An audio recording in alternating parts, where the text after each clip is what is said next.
মকর সংক্রান্তির পুণ্য লগ্ন শেষ হতেই আজ এখান দিন গ্রাম বাংলার প্রাচীন ঐতিহ্যে মাতিয়ে তুলতে আমরা এসে পৌঁছেছি বনকাটা গ্রামে। একবার তাকিয়ে দেখুন এই জনসমুদ্রের দিকে। আজ জাতি বর্ণ ধর্ম নির্বিশেষে সবাই যেন এক সুতোয় বাঁধা পড়েছে। এই যে হাজার হাজার মানুষের ঢল, এ তো শুধু ভিড় নয়, এ হলো এক অটুট বিশ্বাসের মিলন মেলা। মায়ের পুজো আর মেলা, এ তো একে অপরের পরিপূরক। দেখুন চারিপাশে পসরা সাজিয়ে বসেছে হরেক রকমের দোকান। একদিকে কচি কাচাদের রঙিন খেলনার টান, আর অন্যদিকে সার দিয়ে দাঁড়িয়ে থাকা ওই মিষ্টি আখের রস।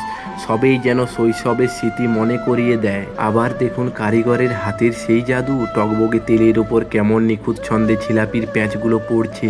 এক একটি প্যাঁচ যেন গ্রাম বাংলার মেলার এক একটি পুরনো গল্প। ভক্তি আর উৎসবের মাঝে এই মিষ্টিমুখ ছাড়া যেন এখান দিনটি অসম্পূর্ণ থেকে যায়। তাই চারিদিকে দেখতে পাচ্ছেন জিলাপি আর জিলাপি। মায়ের টানে ভক্তির এই বাঁধভাঙা জোয়ার যেন কিছুতেই থামছে না। চারিদিকে যতদূর চোখ যায় কেবল মানুষের মাথা আর মানুষের মাঝে মধ্যে কাকার গরম ঘুগনির গন্ধ। এই যেন প্রাণটা ভরে যাচ্ছে। একটু এবার স্থির হয়ে দেখুন সেই অলৌকিক দৃশ্য যা আপনার গায়ের লোম খাড়া করে দেবে। টকবক করে ফুটছে কড়াইয়ের তেল, আর সেই আগুনের মতো তপ্ত তেলের ভেতর খালি হাতে চুবিয়ে তুলে আনা হচ্ছে গুড় পিঠে। এ কোনো সাধারণ কাজ নয়, এ হলো মা দেলগি বুড়ির জীবন্ত আশীর্বাদ। বিজ্ঞান যেখানে থমকে দাঁড়ায়, ভক্তি সেখানে পথ দেখায়। দেখুন ভক্তের শরীরে তখন স্বয়ং মা অধিষ্ঠান করেছে, তাই ওই ফুটন্ত তেলেও যেন শীতল চন্দনের মতো হয়ে গেছে। এই তপ্ত পিঠে হাতে করে ঠাকুরের সামনে চলছে উদযাপন। অর্তিনাদ আর ঢাকের আওয়াজে আজ বনকাটা গ্রামের আকাশ বাতাস প্রকম্পিত। মানুষের শরীরে দেবতার এই আগমন আর এই অলৌকিক অগ্নি পরীক্ষা, এ কেবল আমাদের গ্রাম বাংলাতেই সম্ভব। ভক্তির এই জয়গান দেখে যদি আপনার মন শ্রদ্ধা ভরে ওঠে তবে কমেন্টে লিখুন জয় মা দেলগি। এই দৃশ্য দেখার পর কোনো তর্কের অবকাশ থাকে না।